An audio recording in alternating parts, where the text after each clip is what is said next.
હું ધર્મેશ રમણભાઈ પટેલ હાલ કોડીવાર રહું છું. ભાનુભુવન છે કર્મભૂમિની સામે. અમારી પ્રાઇવેટ પ્રોપર્ટી છે સાહેબ.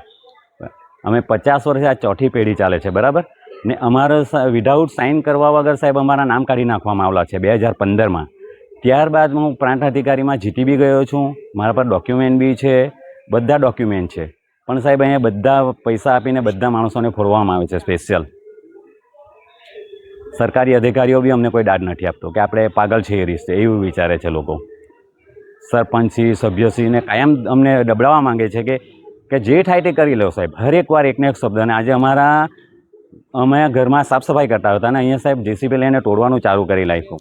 ને અમારી પ્રાઇવેટ પ્રોપર્ટી છે ને એ લોકોનું એમ કેવું કે જગ્યામાં તમારું નામ નથી એટલે અમે જે ધારીએ તે કરી શકીએ. હાલર કોડીવારમાં કર્મભૂમિ છે, જે કર્મભૂમિ સોસાયટી બનાવેલી છે એ વિધાઉટ પરમિશન છે. ને 17 બંગલાનું પરમિશન લઈને આજે 7 એપાર્ટમેન્ટ ઠોકી દીધો છે. એ લોકોના પર્સનલી રોડમાં ત્યાં વિનોદ સરપંચ અને સભ્ય લોકો અમારા સાથે દાદાગીરી કરે છે, નાનકડા ગ્રામ પંચાયતને. ને હરેક બીજી વસ્તુ સાહેબ, અમારી પ્રાઇવેટ પ્રોપર્ટીમાં ઘણા જણા એવા ફ્રોડ કરી ગયા છે કે અમને રાત્રે માપણી કરીને સાહેબ ડુપ્લિકેટ નકશા બનાવ્યા છે ઘણા આજુબાજુવાળાને. એ બી તમને બધું રજૂ કરીશ. ને હવે અમારે એફઆઈઆર કરવું છે. બીજી એક વસ્તુ કે અમારે SSRDમાં કેસ ચાલે છે, એનો હજુ ચુકાદો હજુ નથી આવ્યો. છતાં બી આ લોકો 10-11 વર્ષથી અમારું કેસ ચાલે છે. અમારા ડોક્યુમેન્ટમાં 50 વર્ષથી નામ ચાલે છે અને 15માં વિધાઉટ સાઇન વગર અમારા નામ કાઢી નાખવામાં આવ્યા છે. હેમા ધર્મેશ પટેલ.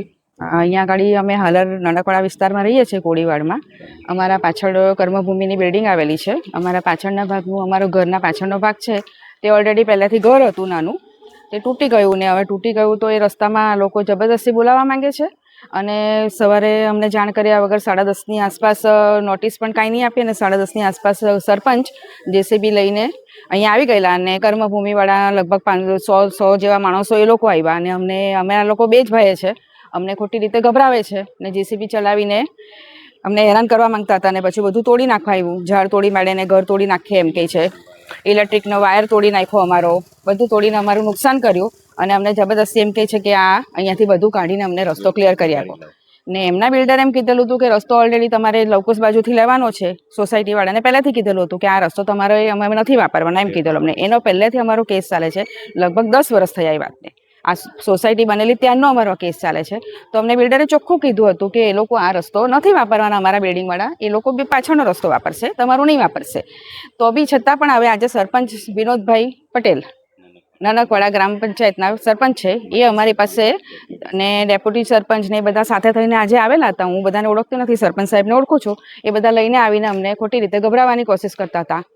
ને એમ કે છે કે આગળ બી એકવાર થઈ ગયેલું આ બધું. ને હવે અમારી પ્રાઇવેટ પ્રોપર્ટીમાં જેસીબી લઈને તમે આવો છો તો અમને કોઈ નોટિસ આપવાનું હોય છે ને, કે અમને જાણ કરો. સવારે અમે જોયું, આ તો રવિવાર હતો ને બધા ઘરે હતા એટલે, અને બસ એને બધું જાણી આવીને બધું સાફ કરવા લાગી ગયા, કાઢવા લાગી ગયા. પછી એમ કે છે કે અમે આટલું જ કરવાના છે, તેટલું જ કરવાના છે, પણ અમને કોઈ પણ જાતની જાણ કરવાની નથી. ને ખોટી જબરદસ્તી કરીને અમને ગભરાવવા માંગે છે.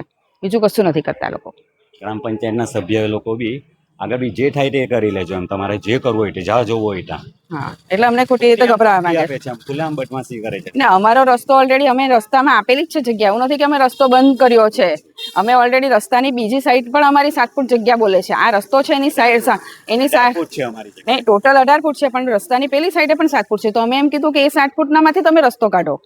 તો સામે ઘર છે બધા આવેલા, એ લોકો જે લેવલ પર લઈને બેસેલા છે, તો તમે લોકો ત્યાંથી રસ્તો નથી લેવાનો, અમારી પ્રાઇવેટ પ્રોપર્ટીમાંથી જ લોકો રસ્તો લેવો છે. બીજા ઘરવાળાને જે પરમિશન આપી છે ને એ લોકો રસ્તા છોડવા વગર ઘર બાંધવા દે છે. આ બધા એ બી અમારી હદમાં છે. આ સામેવાળું ઘર બી પોતપોતાની જમીન બધાએ કવર કરી લીધી ને ખાલી પ્રેશર ખાલી અમારા પર જ આપે છે, ગભરાવા માંગે. સરપંચસિંહ અને મનીષ પટેલ નાનકવાડા ગ્રામ પંચાયત સભ્ય તમારાથી જે થાય તે કરી લો એમ કે. જે થાય તે કરી લો એટલે હમણાં તોડવામાં જ આવશે, તોડવામાં જ આવશે. જે થાય તે કરો એમ કહેવા માંગે છે. તોડી જ નાખવામાં આવશે એમ કે છે અત્યારે. એમ કરીને અમને ગભરાવ્યા. સવારે પણ પોલીસવાળાને બોલાવ્યા, અમે ફોન કર્યો એટલે પોલીસ સાહેબ લોકો આવ્યા. એ લોકો અમને સારો સપોર્ટ કર્યો અને ત્યાં બોલાવ્યા કે ત્યાં આપણે સમજૂતી કરીએ એમ કરીને પોલીસ સ્ટેશનમાં લઈ ગયા છે. હવે અમે કાગળિયાને બધું બતાવીએ પછી અમે અમારી રીતે બધું કરશું આગળ એમ. પણ કાર્યવાહી કરીશું. અમારી પાસે બધા ડોક્યુમેન્ટ છે જ. આ કર્મભૂમિ જ્યારે બિલ્ડિંગ બનેલી હતી ને તે સમયનો અમે લોકો SSRDમાં એમાં કેસ નાખેલો છે. એ લોકો એનો જે નકશો બનેલો હતો ને તેના અંદર ટોટલ એ લોકો આખો રસ્તો બતાવી દીધેલો અમારો બી એ લોકોની સોસાયટીમાં. એના માટે અમે કેસ નાખેલો છે. આજે લગભગ 15 વર્ષ જેવા થવાના એ વસ્તુને. અને હાલમાં પણ SSRDમાં અને અમદાવાદને બધે અમારો કેસ ચાલુ છે. અમે નાખેલો છે, અમે કાઢ્યો જ નથી. ને એ કેસ ચાલુ છે તેમાં અમારા કુટુંબના હતા ને તે લોકોએ અમારા નામ ચીટિંગ કરીને કાઢી નાખ્યા અમારા જમીનમાંથી. એટલે એનો બી કેસ અમારો અમદાવાદમાં ચાલુ છે. ને હવે એ લોકો એ ડોક્યુમેન્ટ પર અમને હેરાન કરે છે કે તમારા નામ જમીનમાં નથી એટલે અમે લોકો આ રસ્તો સાફ કરવાના. પણ જમીનમાં નથી, પણ આગળથી અમારા 50 વર્ષ પહેલાનો બી અમારી પાસે રેકોર્ડ છે. અને અમારી જમીન આ અમારી જ છે. અમે વર્ષોથી અહીંયા પેઢીની પેઢી અહીંયા આગળ રહેલી છે. આ લોકો ખાલી ચીટિંગ કરીને અમારા નામ કાઢેલા છે. તો એ પોઈન્ટ લઈને સરપંચ અમને ગભરાવવા માંગે છે વારે ઘડીએ. ને હાલમાં અમારો કેસ ચાલુ છે. કેસ નહીં પતે ત્યાં સુધી આ જમીનને એ લોકો હાથ લગાવી શકે નહીં. એ વસ્તુ ચોખ્ખી છે, કાયદા રીતે છે. હવે એ લોકો કાયદાના પેલો હવે એ બધી મોટી વસ્તુઓ કહેવાય, એ લોકો બધા મોટા માણસો કહેવાય. અમારા જેવા નાના માણસોને તે લોકો દબાવવાના જ છે.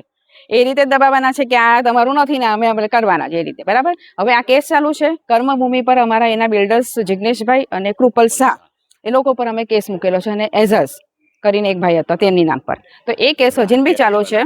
તે બધાના પર કેસ ચાલુ છે હજી. ને બધું કેસ હજી પત્યો નથી. ને વિનોદભાઈ એમ કહે છે કે સરપંચશ્રી કે આ બધું કાઢવું જ પડશે કે તે ખોટી રીતે અમને. અમારી એક જ માંગણી છે કે અમારું અત્યારે જે કેસ ચાલુ છે ત્યાં સુધીમાં અમને આ ખોટી રીતે હેરાન કરવામાં નહીં આવે.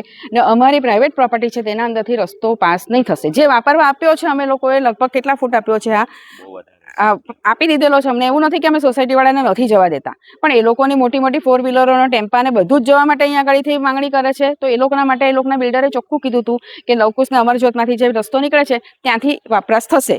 તો પછી અમારી પ્રાઇવેટ પ્રોપર્ટીમાંથી ગામનો રસ્તો છે, ગ્રામ પંચાયતમાં બોલે છે તો તેની લિમિટ હોય છે, તે લિમિટનો રસ્તો અમે ઓલરેડી આપી ચૂકેલા છે. અને એના સિવાય બી પછી અમારી પાસે માંગણી કરીને બધું ખસેડવા માંગે છે.